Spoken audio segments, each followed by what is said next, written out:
I was still wearing my dirty work boots and jeans with dirt from moving fence posts when a teenage girl's voice cut through the quiet of my porch. "You're not invited," she yelled. "Get off this place before I call security," she screamed, pointing her painted fingernail at me like a gun. Standing with 3 girls in belly shirts and big sunglasses, she looked like she was trying out for a TV show. "Leave. My mom said this place is ours today. You can't sneak around while my friends are here," she said meanly, pulling out her phone like she was in a movie, pretending to call someone. I froze, not because I was scared, but because I couldn't believe what I was hearing. This wasn't some empty lot. This was my 25-acre ranch, my home, my hard work, and this spoiled kid who I'd never seen before was trying to kick me out. My name's Abigail Turner. I'm 48, and I've been police chief in this small Texas town for 5 years. That day I learned just how far spoiled people can push and how hard I'd fight to protect what's mine. I stared at her, jaw tight. "You're making a mistake," I said, my voice low and calm. She rolled her eyes. "No, you're the mistake for not leaving. My mom runs the HOA and can kick you out whenever she wants." Behind her, my barn doors were wide open with music blasting from speakers. A kid was riding my horse like it was at a fair. Boys threw beer cans into my pond. Folding tables were covered with snacks and red plastic cups. They were having a party on my land, not knowing who I was. My phone buzzed. Deputy Larson's name showed up, but I ignored it. First, I had to deal with this. The girl, Sophie, stepped closer and pushed me. "Move it, lady, you're scaring us." The push was weak, but how rude she was made me snap. I stood up straight, clipped my badge to my belt, and gave her a look that could freeze fire. Before I could speak, a black SUV came speeding up the driveway. Diane, Sophie's mom, had arrived, and things were about to get worse. This mess started while I was at a 4-day police meeting in Austin, a normal trip I take every few months. I told the HOA secretary I'd be gone and my ranch helper Miguel was supposed to lock the gates every night. But Diane, the HOA president, even though my ranch wasn't under her control, saw me being away as her chance. She'd been bugging me to join her HOA for years, hating that I said no. When she heard I was away, she told Sophie they could have a teen fun event on my land. No. Permission needed. Sophie and a dozen friends broke in, getting past my locked gates, maybe with a copied key from a past event, maybe by picking the lock. Miguel was visiting his sick aunt, trusting the alarms. By the time I came back early Sunday, my ranch looked totally different. Streamers on the gate, pizza boxes thrown across the grass, my American flag replaced by a loud party time banner. Teens hung out by my pond like it was a vacation spot. I parked at the back entrance hoping to hear an explanation, but Sophie's rude confrontation killed that hope. Now Diane walked up, big sunglasses on like a crown, purse swinging. "Well, Abigail, you're back early," she said with fake sweetness. "I came home to find a party I didn't say yes to," I said, arms crossed. She waved her hand like it didn't matter. "Oh, it's just a little fun for the kids. You weren't using the place." "I didn't lend it out," I shot back. Sophie jumped in. "Mom, this lady's bothering us. I told her to leave." Diane's smile didn't change. "Abigail, you're upsetting the children. Please go." Then Sophie called 911, smiling meanly. "There's a trespasser acting scary," she told the person on the phone. I clipped on my radio. "Dispatch, Chief Turner." "Situation at my house. Send a unit." Sophie's mouth dropped open. Diane went pale. The barn music stopped, but chaos started when a boy yelled that a horse broke loose and jumped the fence. I ran toward the field, heart pounding. The horse, Storm, was our wild horse, dangerous if scared on the road. Teens screamed. Diane cried, but I focused on Storm's black and white body running toward the highway.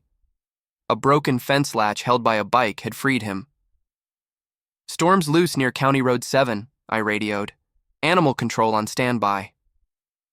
I whistled. "Storm, easy boy." He stopped, but a flailing teen scared him again. A pickup truck came speeding down the road as Storm hit the pavement, hooves slipping.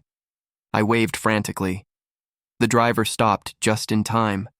Storm turned back to the pasture, slowing down. Miguel arrived, out of breath. "Chief, I'm here." We got Storm to the stable with food, securing him as Deputy Larson pulled up. "Chief, what's this?" he asked, looking at the teens and trash. "Trespassing, property damage, putting animals in danger," I said. "Diane and Sophie claim HOA rights they don't have." Diane stormed over. "Officer, it's a misunderstanding. I'm HOA president." Larson cut her off. "This is the chief's private land, ma'am. No HOA control here." Sophie screamed. Mom said it was community property. Diane stumbled over her words. "I was giving the kids a fun day." "How'd you get past my locked gate?" I asked. "I had a key from last year's barbecue," she said. "Returned after," I corrected. "Did you copy it?" She hesitated. Larson ordered, the teens to the porch, minors to wait for parents, adults to clean up. Diane gasped. "You're charging us?" "You trespassed, put my animals in danger, lied to kids," I said. Then Sophie screamed, "My phone's gone! Someone stole it!" She was hysterical. Her sparkly purse spilled on the ground. 2 boys, Ethan and... Caleb argued. "I didn't touch it. You went in her bag for a charger." I ordered everyone to sit. Sophie snapped, "You can't hold us!" I flashed my badge. "I'm the chief. Sit."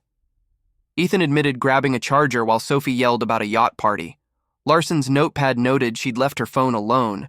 Sophie mentioned a video, a party invite. Her panic made me suspicious. "What video?" I pressed. She shut up. "Just a TikTok filmed here, maybe."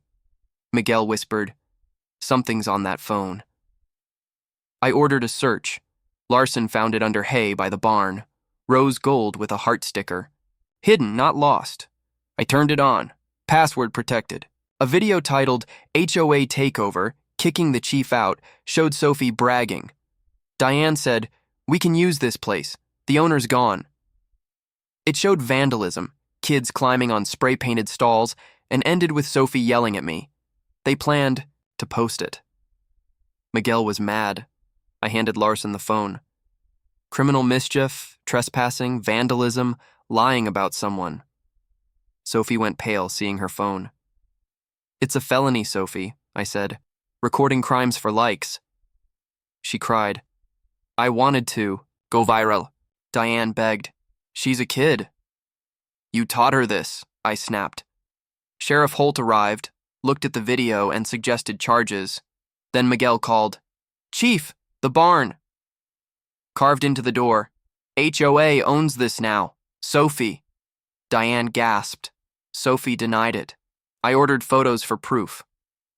The crowd got quiet as teens cleaned. Parents arrived, angry. But my father's hand-carved saddle was gone. A note taped in its place. "We take what we want. Thanks, HOA girls." My blood boiled. That saddle was my dad's memory, 50 years old, priceless. They stole it. I told Miguel, "This is personal." I confronted Diane in the police car. "Your note, your daughter's name." Sophie cried, "I didn't write it. I just said the saddle looked cool." Diane swore they didn't steal it. Holt suggested a search warrant. I looked at barn footage. The main cameras were off, but a hidden loft camera caught 3 girls stealing the saddle, led by one in a sparkly hoodie with purple hair. "Who's the purple-haired girl?" I demanded. Sophie whimpered. "Laya Brooks from Oak Grove. She left early." I sent Larson to her address. We drove to Laya's modern home. Her mom was shocked. "Theft!" Laya, purple hair and hoodie, froze at the stairs, looking at a gym bag. The saddle was inside, scratched. "I thought it was a prop," she cried. Sophie said it was fine. Her mom begged for mercy. 4 hours to bring it to the sheriff or I press charges, I said. "Tell your friends my ranch isn't a game." Back home, a text from an unknown number hit. "Think it's over? HOA girls stick together." I traced it, a throwaway phone. Call log showed Sophie texting HOA VP Tracy Vaughn, Diane's friend. A message read, "Make sure Abigail's gone for the yacht party." They'd trained the teens like a gang. Then a TikTok from HOA Rules showed drone. Footage of my ranch captioned, "She thought we were done. Party starting." We found the drone in a tree. Its memory card showed a launch from Tracy's yard and teens planning a green dye stunt. An anonymous package arrived, green dye and a fake HOA notice. Excessive lawn dominance. They mocked my freedom. I called an emergency town meeting. The community center overflowed. Diane with her lawyer sat up front. Sophie was banned. Tracy, smug, lingered in back. I played the videos, trespassing, drone, texts urging vandalism. Gasps filled the room. Tracy's smirk disappeared. Diane shrank. Adults planned this, I said. They bullied my memory. Holt served Tracy an arrest warrant. Diane tried to run but was stopped. The hall cheered. Neighbors apologized, unaware of the HOA's cult-like control. That night, another anonymous text. You took the leaders but we're still here. Spray paint on my sidewalk read, "Not your land." At dawn, Miguel and I found small footprints leading to a park bench hiding more dye. An emailed voice memo taunted, "The HOA is a network. More's coming." I sent it to the FBI cyber unit. 2 days later, I held a meeting on my ranch. Chairs by the barn under a community is built not taken banner. I'm Abigail Turner, chief and protector of this land, I told the crowd. It was invaded. My memory mocked by HOA leaders abusing power.